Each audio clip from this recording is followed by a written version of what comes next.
Ismail was born to Martha and Sheikh Haider on July 17, 1487, in Ardabil. His father, Haider, was the Sheikh of the Safavid Tariqa, Sufi order, and a direct descendant of its Kurdish founder Safi ad-Din Ardabili, 1252–1334. Ismail was the last in this line of hereditary Grand Masters of the order, prior to his ascent to a ruling dynasty. Ismail was a great-grandson of Emperor Alexios IV of Trebizond and King Alexander I of Georgia.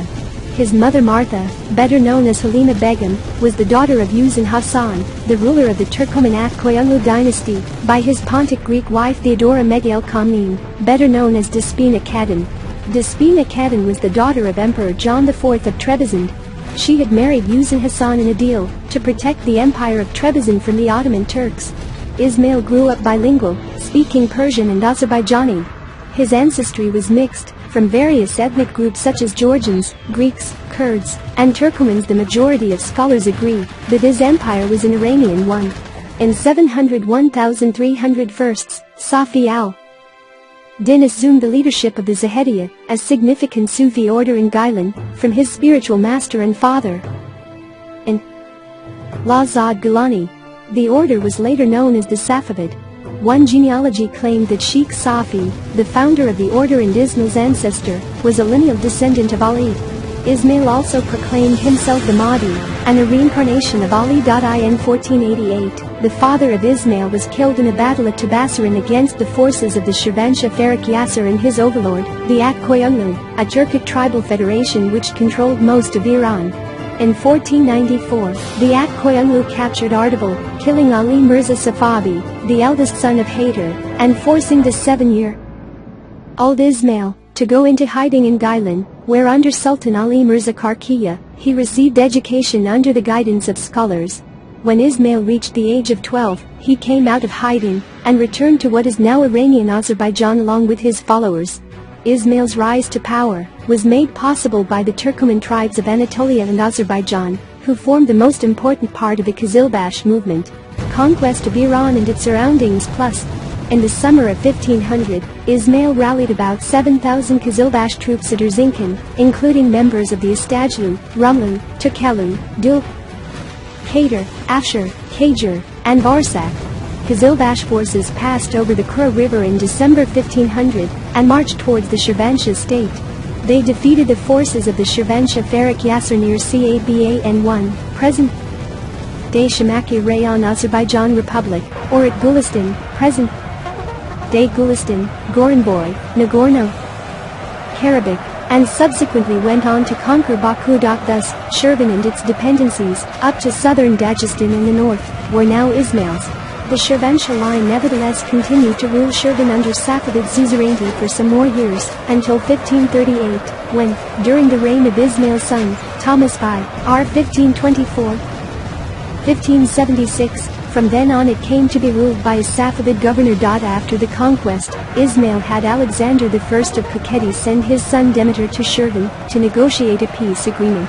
The successful conquest had alarmed the ruler of the Koyunlu, Alvand, who subsequently proceeded north from Tabriz and crossed the Aras River in order to challenge the Safavid forces, and a pitched battle was fought at Sarar in which Ismail's army came out victorious despite being outnumbered by 4-1.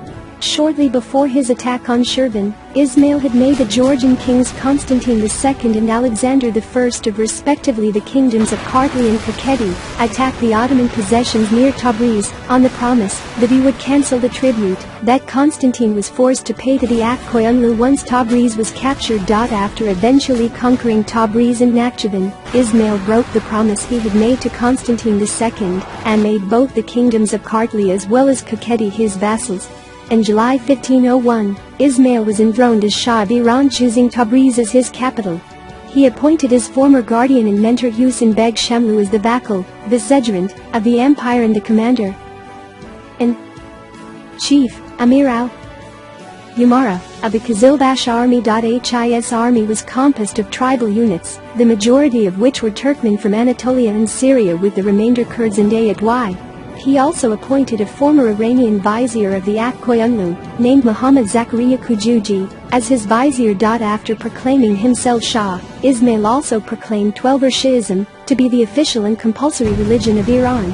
He enforced this new standard by the sword, dissolving Sunni brotherhoods and executing anyone who refused to comply to the newly implemented Shi'ism. Q Sin Beg $AT plus Tab plus Z plus FL 961 1554, a poet and bureaucrat of early Safavid era, states that he had heard from several witnesses that Shah Ismail's enthronement took place in Tabriz immediately after the Battle of Sharar on 1 Jumada al-Thani 907-22 December 1501, making $AT plus S book entitled TR plus KH 1554, the only known narrative source to give the exact date of Shah Ismail's ascent to the throne. After defeating an Akkoyunlu army in 1502, Ismail took the title of Shah of Iran. In the same year he gained possession of Erzincan and Erzurum, while a year later, in 1503, he conquered Arak, Iyajam and Fars. 1 year later he conquered Mazandaran, Gorgan, and Yazd. In 1507, he conquered Diyarbakir. During the same year, Ismail appointed the Iranian Emir Najm al-Din Masigilani as the new Vakil. This was because Ismail had begun favoring the Iranians more than the Qizilbash, who, although they had played a crucial role in Ismail's campaigns, possessed too much power, and were no longer considered trustworthy. 1 year later, Ismail forced the rulers of Khuzestan, Loristan, and Kurdistan to become his vassals. The same year, Ismail and Hussein Beg Shamlu seized Baghdad, putting an end to the Akkoyunlu. Ismail then began destroying Sunni sites in Baghdad, including tombs of Abbasid caliphs and tombs of Imam Abdallah and Plusba and Abdul Qadir Gilani. By 1510, he had conquered the whole of Iran, including Shirvan, southern Dagestan, with its important city of Derbent, Mesopotamia, Armenia, Khorasan, and eastern Anatolia, and had made the Georgian kingdoms of Kartli and Kakheti his vassals. In the same year, Hussein Beg Shamlu lost his office as commander in chief in favor of a man of humble origins, Muhammad Beg Istajli. Ismail also appointed Najm-e Sani as the new Vakil of the empire due to the death of Masigilani. Ismail I moved against the Uzbeks. In the battle near the city of Merv, some 17,000 Qizilbash warriors ambushed and defeated an Uzbek force numbering 28,000. The Uzbek ruler, Muhammad Shabani, was caught and killed trying to escape the battle, and the Shah had his skull made into a jewel drinking goblet. In 1512, Najm-e Sani was killed during a clash with the Uzbeks, which made Ismail appoint Abd al-Baqi Yazdi as the new Vakil of the empire. The active recruitment of support for the Safavid cause among the Turkoman tribes of eastern Anatolia, among tribesmen who were Ottoman subjects, had inevitably placed the neighboring Ottoman Empire and the Safavid state on a collision course. As the Encyclopedia Iranica states, as Orthodox or Sunni Muslims, the Ottomans had reason to view with alarm the progress of Sh++ ideas in the territories under their control, but there was also a grave political danger that the Bafaqlusya, if allowed to extend its influence still further, might bring about the transfer of large areas in Asia Minor from Ottoman to Persian regions. By the early 1510s, Ismail's rapidly expansionist policies had made the Safavid border in Asia Minor shift even further west. In 1511, there was a widespread pro-Safavid rebellion in southern Anatolia by the Tukelu Qizilbash tribe, known as the Akulu Rebellion, and an Ottoman army, the Descent, in order to put down the rebellion was defeated. A large-scale incursion into eastern Anatolia by Safavid Ghazis under Nkr Al+4 Al+5 coincided with the accession of Sultan Selim I in 1512 to the Ottoman throne, and became the casus belli which led to Selim's decision to invade Safavid Iran 2 years later. Selim and Ismail had been exchanging a series of belligerent letters prior to the attack.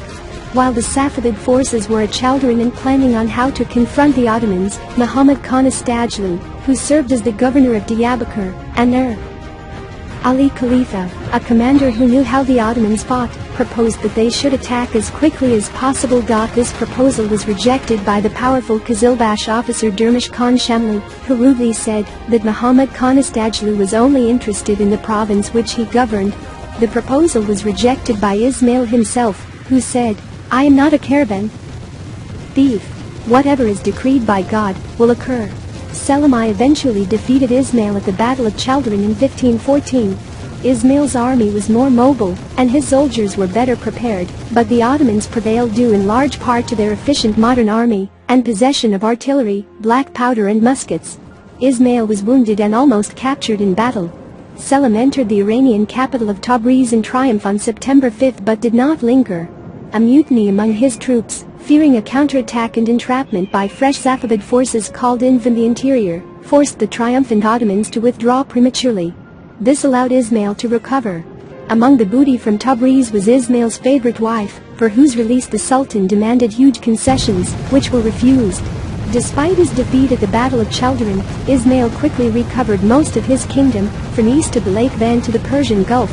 However, the Ottomans managed to annex for the first time eastern Anatolia and parts of Mesopotamia, as well as briefly northwestern Iran. The Venetian ambassador Caterino Zeno describes the events as follows: the monarch Selim, seeing the slaughter, began to retreat, and to turn about, and was about to fly, when Sinan, coming to the rescue at the time of need, caused the artillery to be brought up, and fired on both the Janissaries and the Persians.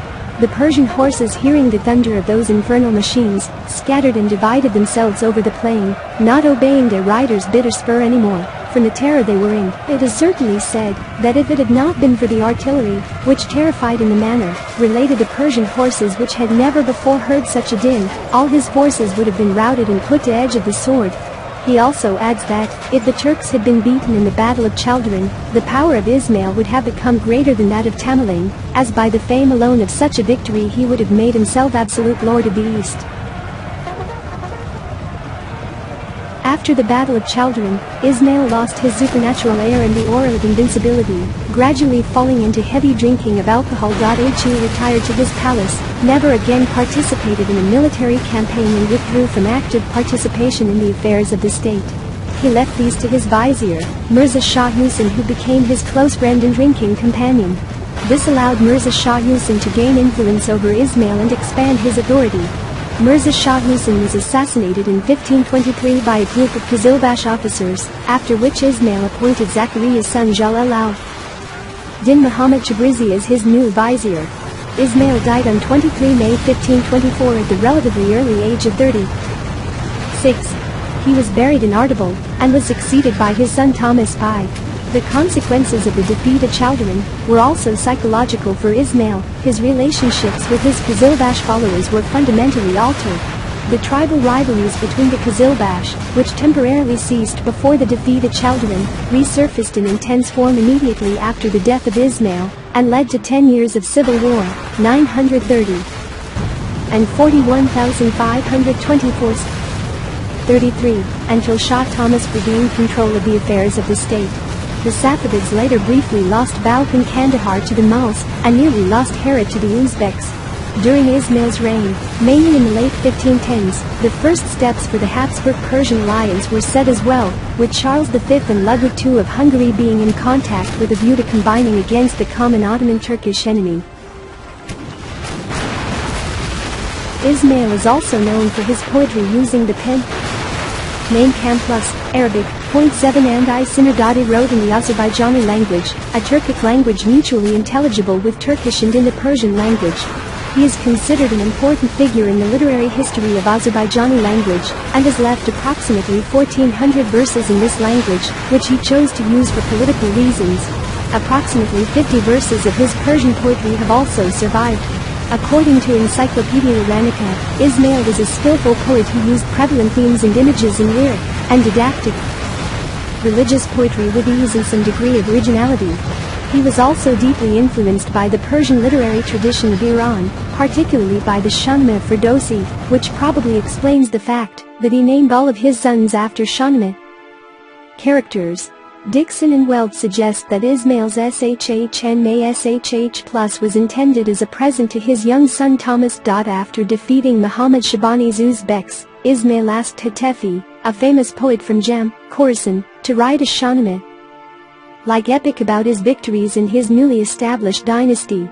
Although the epic was left unfinished, it was an example of mathnos in the heroic style of the Shahnameh, written later on for the Safavid kings.